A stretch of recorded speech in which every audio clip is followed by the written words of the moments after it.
And just in time for pumpkin season, we'll roll into a new series. So let's wrap up John. If you've got a Bible, we're going to be in the book of John. We're not going to wrap up today. We got a couple more weeks, but we're getting close. The last part of John's biography of Jesus' life moves very, very quickly. He doesn't account for all of the details that some of the other biographers account for. He knows that those other biographies came much earlier than he wrote his, and he's not looking to redo or repeat what they've done. He assumes that many of his readers have encountered those biographies before. And so John was interested throughout this entire book of helping fill in some other details that just weren't recorded by the other biographers. And John tells you that so much was done and performed by Jesus, so many miracles, so many teaching moments, that if all of it were to be written down, the books of the world couldn't contain it. Like, Jesus was active. And so God made sure not to give us all of it. He made sure that through these biblical writers that we have what he wants us to have in order that, and John tells us why he wrote, and we'll see this in the coming weeks, in order that we might believe in him, and in believing we'd have life. And so that is John's entire purpose. And so as we're reading, this has been the resounding theme of John's gospel, that we would believe and have life. He's continuously trying to elevate our understanding of who this man Jesus is, that we might believe, and in believing we would experience life. And so if you're new with us and you don't have a Bible, you can go ahead and scan the QR code in the seat back in front of you. There's there should be one in the seat back in front of you, but a Bible. The QR code's also in the seat back in front of you. But that'll let you download the Awaken app. If you'd like to follow along, you can do so on your phone right from the Awaken app, and then get connected to some other great resources there. You can also submit prayer requests, let us know you're new and how we can connect with you. Bunch of neat stuff on the app. So let me get you caught up to speed, because what we're going to do, I told you last week, if you were with us, this is going to be kind of part 2 to last week, because Jesus at this point, we spent months in what we call the upper room discourse. Jesus retreated the last night before his arrest and trial and crucifixion, and he spends that time with his disciples, pouring into them, preparing their hearts, getting them ready to really watch and be a part of the next 24 hours. And so we were there for months. John records more than any other biographer. And then we came out of that a few weeks ago, and we're just sprinting towards the end of John's biography as we watch in very rapid succession the betrayal of Jesus by one of his disciples, the arrest of Jesus, the illegal trials of Jesus, and then the crucifixion and resurrection of Jesus. And so where we left off last week was Jesus was brought before the Roman governor Pontius Pilate. And Pilate has tried to wiggle out from under having anything to do with this situation. John doesn't record it, but the other biographers would tell us that at one point, Pilate actually sends him over to Herod because he finds out that while he's been arrested in Jerusalem, he's actually a Galilean, and that's not even under his jurisdiction. And so he said, well, maybe I can escape this by sending him to Herod, because that's under his jurisdiction. Herod sees him, mocks him a little bit, and sends him back to Pilate. Pilate has tried to wash his hands of this thing multiple times, and you're going to see that play out. And so last week, there were some things I wanted to focus on. We're going to reread some of last week and focus on some things I didn't get a chance to, and then roll into chapter 19 as we watch Herod continue to squirm out from under this situation. And you're going to see this narrative through the whole thing. And Pilate's behavior, which maybe seems a little, if you've ever read the story, you're familiar with the what we call the kind of passion story, and you're familiar with Pontius Pilate, maybe his behavior doesn't make total sense to you, but it'll start to take shape as you begin to understand some of the historical context surrounding Herod's leadership over the Jewish people, because Herod does not have a good relationship with the people he's serving. Herod has made a number of bonehead decisions as governor that has agitated the Jewish people that he's supposed to be governing over. And one of the things, when he first came in and was appointed governor, one of the things he did was marched in with their military standards. Now, Rome was known to intimidate the conquered people that they were overseeing with strength. And so maybe maybe Pilate misunderstood what that meant, or misunderstood how to lead well and exhibit strength. But as he comes in with a complete show of strength, marching in with their military standards, which their military standards often had a picture of Caesar, in this case, Emperor Tiberius. And the problem for the Jewish people is this would go against their religious law of having elevated a graven image. And so as he marches in with these standards, within his first week as governor, the Jewish people go and they begin to protest outside the governor's palace. And they're there for almost an entire week. And as they're there, Pilate is just continuing to show force. He's continuing to be stubborn until finally he gets sick and tired of it and invites them to the amphitheater. This is all recorded by a Jewish historian named Josephus. Not a biblical writer, just a Jewish historian about that time period, right? And so he invites them to the amphitheater, and when they get there, he ambushes them with his Roman Praetorians. And they call his bluff. So he ambushes them and says, look, if you don't stop, if you don't get off my property, I'm gonna kill you. And it said that they bowed down, put their necks out, and basically said, go ahead, take our life. And so he, of course, he's not going to slaughter a whole bunch of the leadership of the people he's supposed to be governing, so he relents. And then, in another bonehead move, he takes Herod's palace, right? So he technically was the appointed official by Tiberius, and so he comes in and then later puts up, again, these military standards, these shields with the Roman picture of Tiberius, of Caesar, inside the governor's palace of Herod's palace, and says, look, you got to take these shields. I don't care. We're going to decorate in Roman style, and you've got to deal with it. And this, again, leads to more problems with the people, but this time they don't camp outside his house. This time they write a petition to Tiberius himself, who's like, look, yes, we rule with strength, but we've allowed the people to govern mostly themselves as long as they submit to Roman law. They get to maintain and preserve their culture within our empire. That's how they ruled most of the known world. They didn't bring conformity completely. They said, look, we have the Roman law, pay tax to Caesar, don't revolt, and we'll let you keep your cultural identity. This is why we see the Jewish people have their own court system. They have their own religious temples. They felt no need to force conformity upon all of the conquered peoples they had from Britain to India. And this is how they were able to rule most of the known world for a good chunk of human history. And here comes Pilate, understanding strength without the understanding that he was not to force conformity. And so they write to Tiberius, and he, instead of writing back, writes directly to Pilate. And it's like, cut it out. Cut the nonsense. Let's be done with this. You're on thin ice. And so Pilate knows he's on thin ice. And this wasn't the only bonehead thing he did. He raided the coffers of the Jewish temple to pay for their aqueduct system. Like, he'd made a bunch of dumb decisions. So he's on thin ice with these people. And this is why he's feeling all this pressure from the mob. The mob is putting pressure on him, and he's trapped between two worlds. An emperor who knows he's made mistakes, who has the power to remove him, and an angry mob who's forcing their will upon him. And Pilate is trapped trying to find a solution to appease both. And this is why Pilate is constantly trying to wiggle out from under this situation. Maybe there's some conscience there where he doesn't want to crucify an innocent man, but I think there's less evidence to reveal his conscience and more evidence to reveal that if he crucifies an innocent man, being the one tasked by the emperor with administering justice upon the people, and he implements the death penalty where it should not be enforced, this puts him back in hot water with the emperor. He cannot be trusted to rightly administer justice over the people. And so this is a sticky and precarious situation for this man who has spent his life climbing the political, corporate, military ladder. And so we're going to pick up again in where we were last week, and we're going to reread some of it, but I want to dial in on what I didn't get a chance to dial in on last week because I'm not allowed to keep you here till 3 p.m. So we break it into two parts. Let's pick it up in chapter 18, verse 33.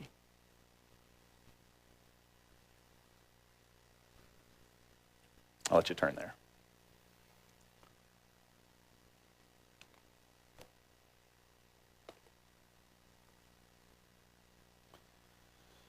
So Pilate entered his headquarters again and called Jesus and said to him, I stared at the lights for a second. Now I'm seeing spots on my page. I'm trying to get around them. Are you the king of the Jews?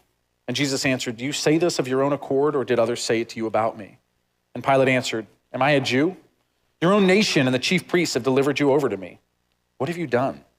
And Jesus answered, my kingdom is not of this world, for if my kingdom were of this world, my servants would have been fighting, that I might not be delivered over to the Jews. But my kingdom is not from this world. And then Pilate said to him, so you are a king? And Jesus answered, you say that I am a king. But it was for this purpose that I was born, and for this purpose I have come into the world. Now here's what we didn't get to do last week. I came to bear witness to the truth, that everyone who is of the truth listens to my voice. Now, the language here that Jesus uses is really interesting. If we don't understand and hear what he's saying, we may think that what he's saying is everybody who likes truth, everybody who's got an open mind to things that are truthful, everybody who has this like natural, some of you guys, like you're naturally balanced for justice, and like you were that kid at like 3 years old, like you'd be like, that's not fair, right? Like it was just baked into your system, right? And others like that just maybe wasn't built into your system, but like there's this natural inkling to like figure out the right and wrong in a situation, the truth of a situation. But that's not what Jesus is saying. He's not like, hey, if you're open-minded, you'll hear what I'm saying. This word of is a really interesting preposition. It's ek in the initial Greek. Okay, I don't speak ancient Greek. I had to look it up, right? But I barely speak English. So here's what's fascinating about it. The word denotes from the source of. Right? So it's not saying if you're open-minded, you'll receive the truth of Jesus. He's saying if you come from the source of truth, if you come from the one who is truth, then you'll receive the truth. And if you're not receiving the truth, you're not from the truth. You've not been cut from that cloth. This is a really powerful statement Jesus just made. He's not saying that when you believe, you'll belong. He's saying that those who already belong will believe. Now, that's not a practical statement. Sometimes you'll hear churches say like, you can belong before you believe. Like you're welcome here to hang out with us, to see what we do. You don't have to believe in Jesus to come do outreach with us or to come see what we're doing at the fair while Kevin's out there doing evangelism. Like you don't have to believe everything we believe before you can belong here and be part of the community. That's not what Jesus is saying here. He's not talking practically. He's talking at a deep spiritual level that the belonging is what leads to the believing. One comes from the source. It's of the truth, and therefore it receives the truth. And I think this gives two pieces of application for those of you who find yourself in a position of believing. I think the first one is it does exactly what the Apostle Paul writes to the church in the ancient city of Ephesus. Paul was a missionary who started many churches. In fact, he started this church in Ephesus before moving on. If you ever get a chance to do like a study on the church of Ephesus, just tracing its founding and its life through the scripture, it's actually a really beautiful story. It doesn't quite end as we might want it to, but it has a really fundamental role in the ancient early church. Paul founds this church with a riot. He's preaching Jesus and so many people get saved that they actually, the guys who were making profits through their business on sinful means actually lose so much business that they create a riot. That would be like every bar in town closing down and the bar owners leading a riot against a local church. Like that's wild, the impact that Paul's message and ministry has in the city of Ephesus. And this church gets started with an incredible boom. And then after he departs, he writes to them, like he does so many other churches, he writes to them to inform them of what's going on. And in the second chapter, here's what he writes in Ephesians chapter 2. He says in verse 8, "For by grace you have been saved through faith. And this is not your own doing, for it is a gift from God, not the result of your works, so that no one may boast. For we are his workmanship, created in Jesus Christ for good works, which God prepared beforehand that we should walk in him." So I think the first application here, and the good news for us is that it wasn't by your own strength. You didn't choose him. You didn't pull yourself up by your bootstraps. You belong, and therefore you believed. This should give you great comfort. For those of you who feel like you walk in here unworthy, for those of you who feel like you had a really bad week, for those of you who feel like you didn't choose Jesus this week, and you're sitting there under the weight of guilt and of shame and feeling like, well, the more I work, the more God likes me. And the more God likes me, the more I'll work because I want him to like me more. Like you're on this hamster wheel running and chasing and you never feel like you've done enough to please God. He tells you it wasn't you and it wasn't even your faith that got you in the door. It was nothing of you. Why? So you might not boast. Or the inverse, so you might not carry the burden. For those who feel like they've done well, you have no right to boast. For those who feel like they've failed, it's not your burden to carry. And then a second thing, I think, for those of you, as we talk about Kevin's evangelism and some of the incredible things his ministry does, I think sometimes when you're out in the world, wherever you live, wherever you work, wherever you play, and you're living for Christ, then maybe you muster up the courage to share that faith, to get outside your comfort zone, to risk looking foolish, to risk breaking a relationship that's like, oh, you believe that stuff, or you don't push your religion on me. Whatever the risk, whatever the fear, whatever thing that you've overcome to get there, I think sometimes you get outside your comfort zone, you stumble over your words, you feel like a fool, and then you go, I'm such an idiot. And you walk away feeling completely foolish. Maybe they've helped a little bit with that. Maybe they've mocked you. Maybe they've shamed you a little bit for doing something like that maybe they would never even have the courage to do. But you care enough that you're willing to overcome that. You care enough about them knowing the Savior, your Savior, God, that you're willing to overcome those things, and then you walk away feeling completely foolish. Understand something. It's not your eloquent words. That's what Paul would say to another church. I did not come to you with eloquent words of speech. I came to you with much fear, much trembling, preaching nothing but Jesus Christ and him crucified. Because even the worst gospel message you could preach is enough for those who belong to Christ to hear the truth of God. Like, please hear that. This is not your work and your effort. You need to do something because God's created and designed his mission to include you and I in it because it's a good gift to us. It's a good gift that he would invite us to the conversation and go, hey, you're going to be as enriched by this as their life is going to be. Go preach Christ crucified, but know that I will awaken hearts and it's not your job. That's not my job up here.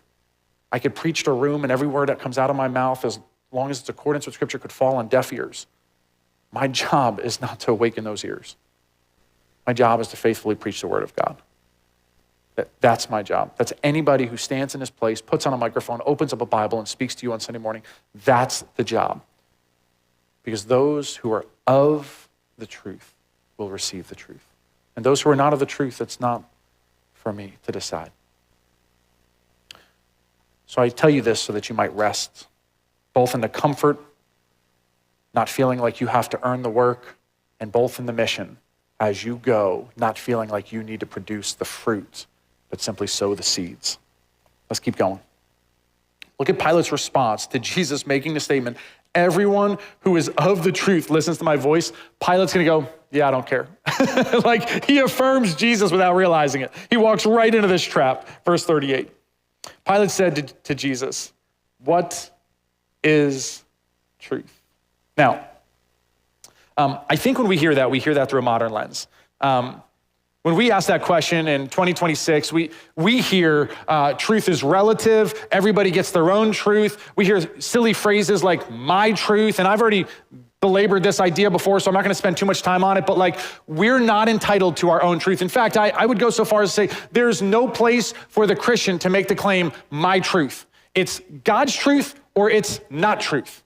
Anything in the middle is your opinion. Fair?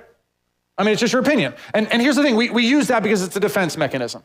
You can't argue. We know the word truth already has a higher connotation to it. And so we know that if I say it's my truth, you can't confront me because now you look really arrogant. Like I've just set a trap for you. And if you walk into it, how arrogant are you to tell me about my truth? It's true for me. It may be true for you, but that doesn't make it true, right? I mean, goodness gracious, we live in the internet age where conspiracy theories are far and wide. And some of them, like, listen, I might be in the camp of guys who thinks that we did not land on the moon. I don't know. I'm like, it's compelling. I don't know. I mean, goodness gracious. I don't know. I'm not sure. Like, but like everything's a conspiracy nowadays, right? Everything. And so look, we're not entitled, or if it's not true, then it's your opinion.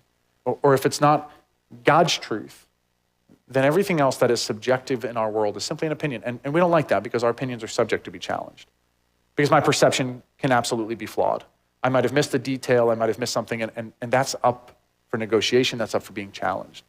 And so Pilate is not asking what is truth in the same way that we might say, what is truth? Pilate's coming from a completely different worldview than we might assume. Pilate's worldview is one of a Roman Empire that equates power with truth. Now, it wasn't quite a philosophy of might makes right, but in the end, right, to the victor goes the spoils. The victors write the history books, right? And so in the end, here's what Pilate knows. And he's going to have this dialogue with Jesus as we turn into the next chapter. He's going to have a dialogue with Jesus about the fact that, don't you know, I have the power of life and death in my hands. I have the power to crucify you or to let you go. Whatever I say will be the truth. Even if you're an innocent man, I have the power to condemn you as guilty, and that's the only truth that matters. It may not be necessarily relative, but I will determine solely what is and is not true. Now, but here's the problem. While he's going to have that conversation with Jesus, here's what's fascinating. Jesus is going to confront him, right? Because the reality is Jesus knows and Pilate knows deep down, even if he won't admit it. He may think he has that power, but he's trapped, being manipulated by the pressure from above and the mob from below. And he doesn't even know what the truth is. All he knows is he feels the walls closing in on him. He does not want to condemn an innocent man for the sake that Caesar might be frustrated with him and take his power because he's not fit to wield it. And at the same time, the mob is pressuring him to do this. And he's already got a bad relationship with them, and they might go tell mom and dad on him. They might go straight to Caesar again. He is trapped in an impossible position, and while he pretends to wield power, he's got no more power than what he's trapped between these two forces around him. This is a man who has sought his whole life chasing this, and he finally has arrived only to find how hollow his position is and how enslaved his life has become by all the forces around him. And so Pilate's response is a cynical, broken, what is truth? It's meant to pacify Jesus. He's not looking for a conversation. He's not looking to get into a philosophical discussion over a cup of coffee. He has gotten to the point where it doesn't really matter what's true. Because life's tough. Because I'm trapped. And it really wouldn't matter what values I hold that transcend my circumstances. I am at the mercy of men with power above me and below me. And so his response to Jesus is a cynical one. And I can't help but wonder how many of us get there. Maybe you haven't bought into the whole cultural my truth nonsense. Maybe you just feel like, what does it matter? Why does this conversation even matter? You know, your friend invites you to church and they're like, you need to come here. And Jesus makes statements like, I am the truth. And you're like, who cares? I got bills to pay. I can't. I got health issues. My car broke down last week. Like, what does it matter, these truths you talk about? The only thing that is truth is what's right in front of me. That's what's true. And this man, despite Jesus saying, there's something greater than what you're trapped between. Your values need to grow deeper and become more robust. Cling to something transcendent that transcends your circumstances more than being trapped and enslaved by your circumstances. This is what Jesus is trying to probe, and yet in his response, in his pacifying and pushing Jesus off, he simply shows he's not of the truth. Let's continue. I'm going to jump past the end of 18. We did this last week. Let's go to 19. So Pilate's trapped.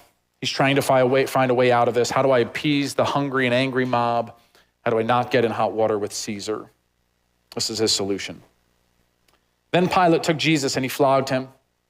And the soldiers twisted together a crown of thorns and put it on his head and arrayed him in purple robes. They came up to him saying, "Hail, King of the Jews," and struck him with their hands. This is Pilate's solution.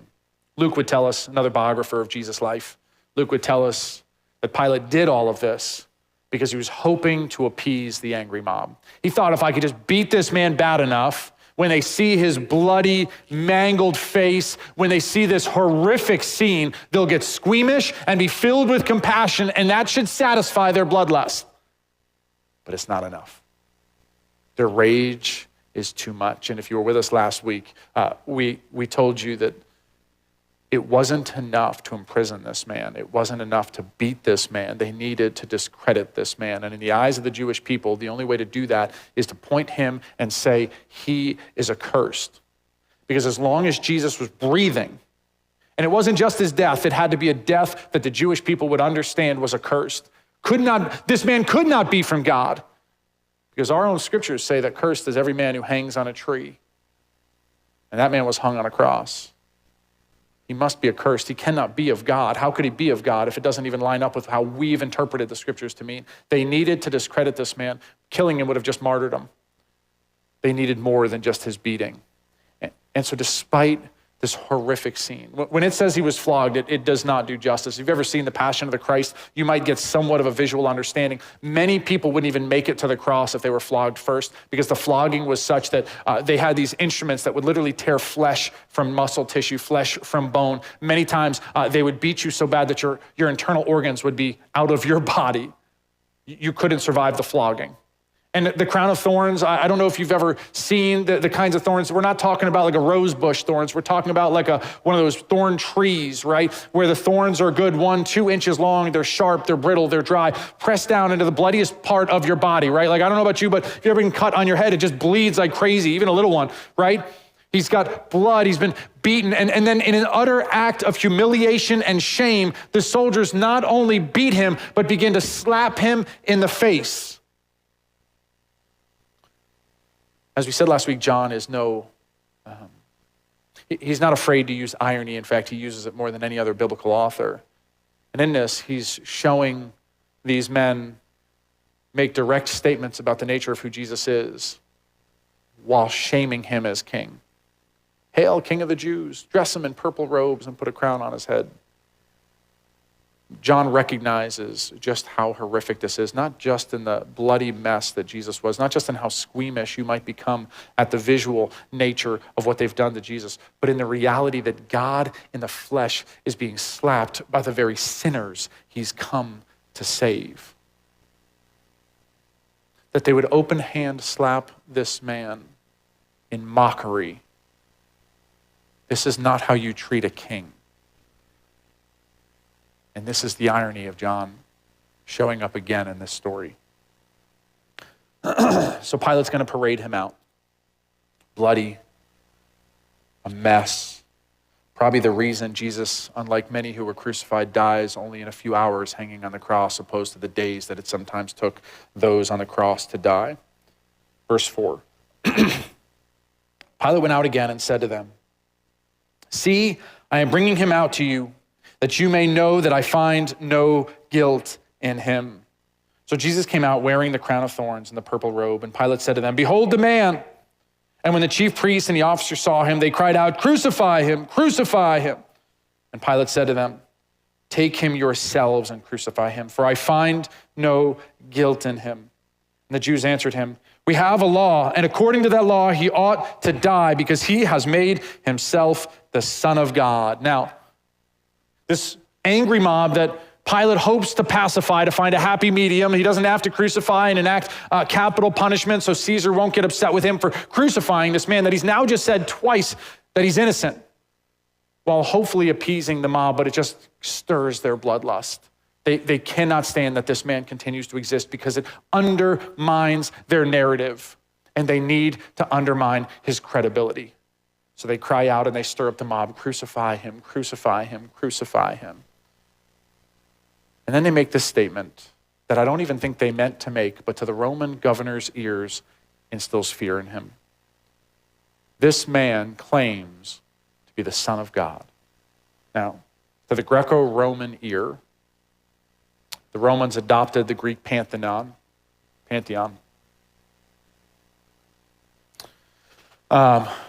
Language is hard. And so they had their own gods, but similar gods to the ancient Greeks. And they had similar mythology. Gods coming down and mating with humans and creating these demigods. Hercules being the most notorious. He wasn't just a great show in the 90s with Kevin Sorbo. He existed long before the 90s. For everyone who doesn't know what I'm talking about, you need to go watch that and just enjoy the cheese of 90s television. This man hears the idea of the Son of God, and all of a sudden he has two reactions in this moment. We're going to find out in a moment he's filled with fear, but I think he's filled with fear for two reasons. One, at a macro level, he believes, because of his deities and the mythology surrounding his deities, he believes that this particularly could happen. That this man may very well be the Son of God, but at a micro level, at an interpersonal level, he's watching how Jesus is responding through this whole season. Usually when we beat a guy, he begs for mercy. Usually when we parade him before the crowd, he pleads for his life. Not this man. This man, as the prophet said, was silent like a lamb before its shears. This man is unlike anybody Pilate's ever encountered. He speaks with authority, he speaks with wisdom, and yet he does not plead and beg for his life. Who is this man? And that is exactly where he starts to go in his mind. Look at verse 8. When Pilate heard this statement, he was even more afraid. He entered his headquarters again and said to Jesus, "Where are you from?" But Jesus gave him no answer. So Pilate said to him, "You will not speak to me? Do you not know that I have authority to release you and authority to crucify you?" And so finally Jesus speaks up.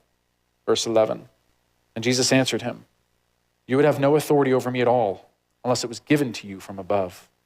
Therefore, he who delivered me over to you has a greater sin." From then on, Pilate sought to release him. But the Jews cried out, "If you release this man, you are no friend of Caesar's. For everyone who makes himself a king opposes Caesar." You see the strings they're pulling?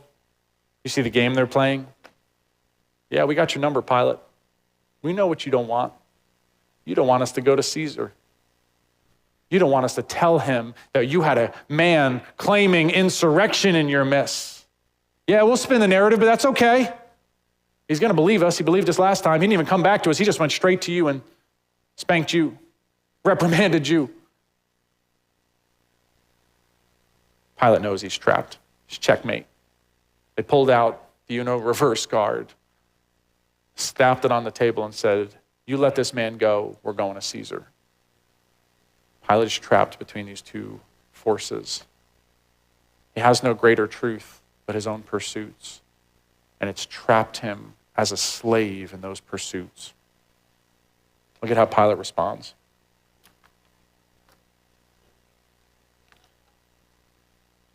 When Pilate heard these words, he brought Jesus out and sat down on the judgment seat at a place called the Stone Pavement, and in Aramaic, Gabbatha. Now it was the day of preparation of the Passover. It was about the 6th hour, and he said to the Jews, "Behold your king." And they cried out, away with him, crucify him." And Pilate said to them, "Shall I crucify your king?" And the chief priests answered, "We have no king but Caesar." And so he delivered him over to them to be crucified.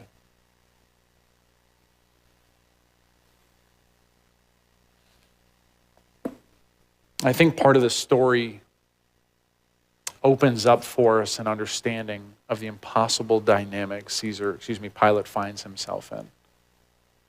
It opens him up to this situation where he's trapped. And because he's trapped and because all he can see is the circumstances in front of him, all he cares about is pacifying those circumstances. He stands for nothing greater than what's practical in the moment.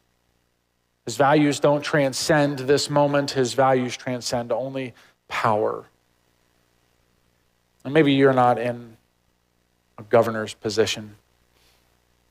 I don't think our Pennsylvania governor's here.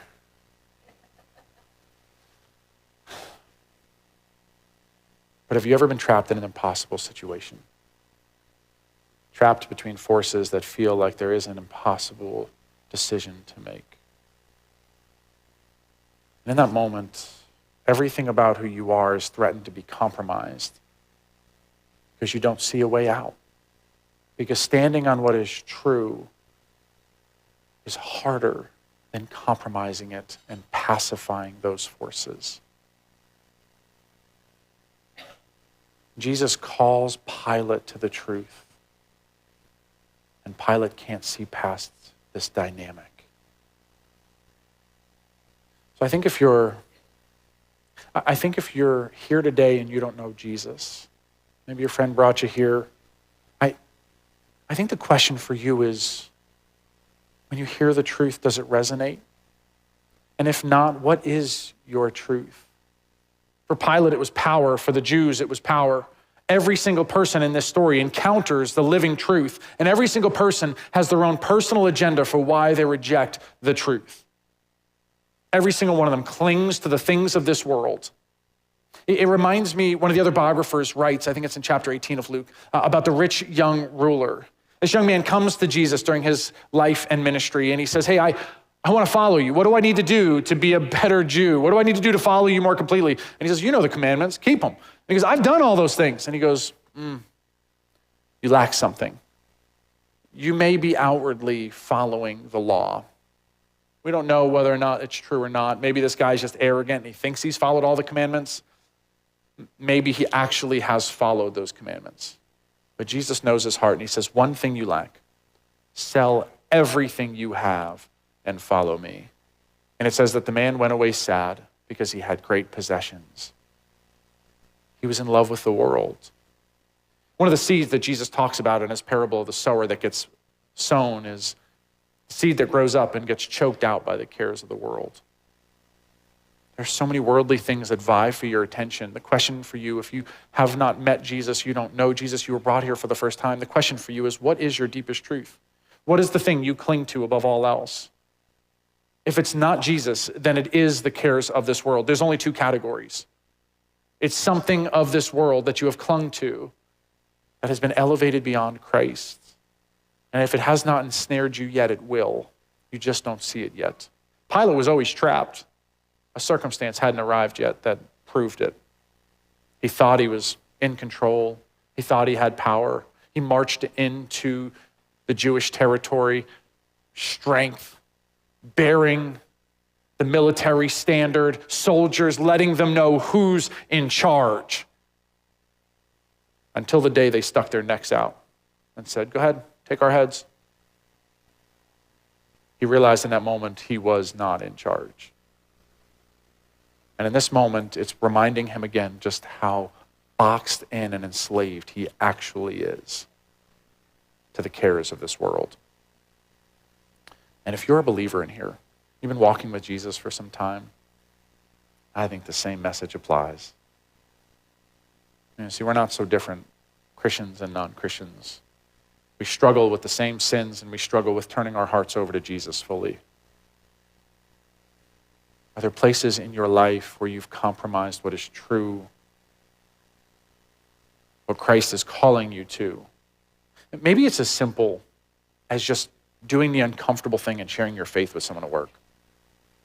Maybe it's praying at your small group because you're just embarrassed and you don't feel like your prayers are as eloquent as the person next to you. Maybe that's where you're compromising. Maybe it's just something that simple. Maybe there's a hidden sin in your life that you aren't dealing with. You're like, Jesus, you can have all this over here, but I'm going to keep looking at porn. Like, where have you encountered the truth and said, nope, I'm going to choose this over here? I think every single person who encounters Jesus in this story is confronted with that question. And instead of pacifying it or growing hostile towards it, Jesus' invitation to us is to surrender to it. Because he's not just the truth. He's the way and he's life.